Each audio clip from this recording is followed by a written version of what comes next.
Erik Halterman of RotoWire here with some more trade tips. Willson Contreras, who is my first repeat name of the year, but he demonstrates this point so clearly that we have to include him in another video. I first mentioned him as a buy low in a video that came out on April 10th, and through that date he was hitting 102 with a 41% strikeout rate, and none of his underlying skills then were remotely good, but the sample size was so small that I was thinking it was smart to bet that he was just pressing due to his new offensive responsibilities at first base. It didn't seem like he would have completely broken that quickly, and I hope you grabbed him then, because since that video, Willson Contreras is hitting .327 with an 18% strikeout rate. He also has 6 homers and even 2 steals for some reason. Even despite that recent hot streak, I think the window to buy is still open because his season-long numbers are still mediocre because, again, that initial slump was so bad. His .255 average is his worst in 3 years. His .763 OPS is his worst in 5. And hey, he's 33 years old, so some decline is to be expected. That's probably what his current owner thinks. I would try to move now while the season-long numbers still look affected by that initial slump, because again, if he hit just say 200 instead of 102 over those first 12 games, he'd be hitting 288 today, and I don't think you could get him. Another player whose early slump has created a buying opportunity is Mark Vientos, who went from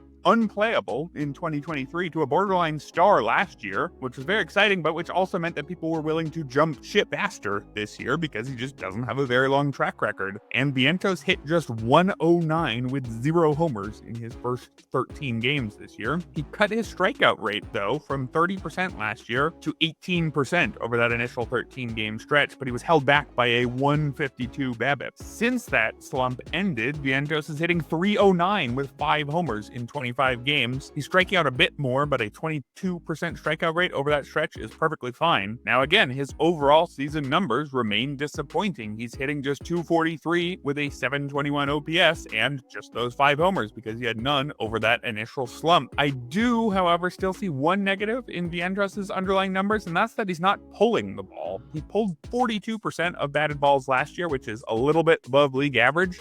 He's all the way down at 29% this year, and actually over his recent hot streak that I just mentioned, he's pulling just 21% of his batted balls. So his power is going to remain a bit down if he doesn't remember how to pull the ball. Although if that does happen, and he's more of a spray hitter this year, you should expect a higher batting average from Vientos, especially because, again, he's making more contact this season as well. So I don't know exactly how Mark Vientos' end-of-season numbers are going to look, but wherever he falls on that power contact spectrum this year, I think it's going to be good enough for a buy-low option right now, as long as his current owner is still disappointed in those overall numbers. If you're looking for more trade advice, I recommend subscribing to RotoWire.com and uploading your teams using our My Leagues feature. Our trade finder to brainstorm potential offers and use our trade analyzer to break down a hypothetical trade using our projections. And hey, if you use the promo code ROTO15 at checkout, that's ROTO15, your subscription will be 15% off. That sounds like a good buy low to me. Let's move on to the sell highs, where we've got Jesús Luzardo, who was available for cheap in drafts this year following a season where he battled injuries and struggled to a 5.00 ERA. But an outstanding first 3 starts got Luzardo plenty of hype. He allowed just 3 earned runs and had a 36%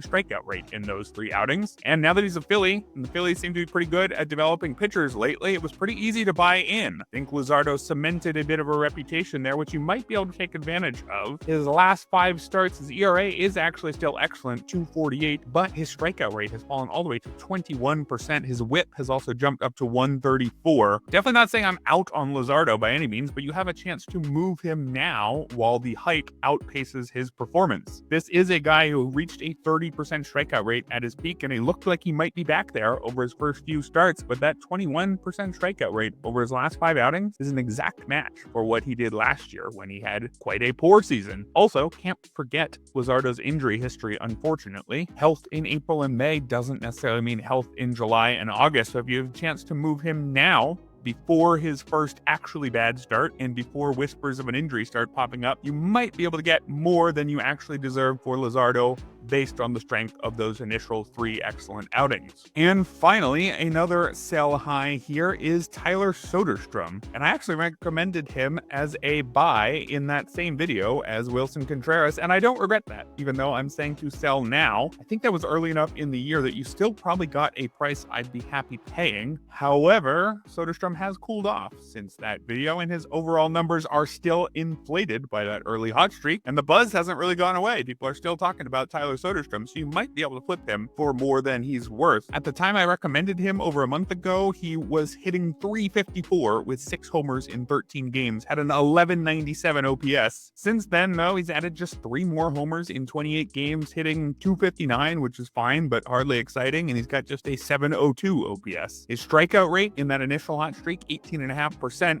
but over this recent slump, 24%, which isn't bad, but it means he's not making major gains in his contact like it looked like he was. Now, Soderstrom is still hitting the ball hard, a 14% barrel rate, which is down from his 18% over that first hot streak, but still a very good mark, and I do still really like him as a player. I wish I was more into him back in draft season, frankly, but if he's not holding on to those contact gains, the breakout for Soderstrom isn't going to be as big as it looked like it might be in the first couple weeks, so I would try to sell now while those hot first few weeks are still in the memory and are still inflating his batting average to .288. The projections have him hitting somewhere between .235 and .250 going forward if his strikeout rate remains up in the mid-20s like it did last year. That's it for today's video. Let me know in the comments below if you've managed to swing a deal involving any of these guys, and check out some of our other videos as well. We've got my colleague Johnny Venezia sharing his favorite players to acquire every week,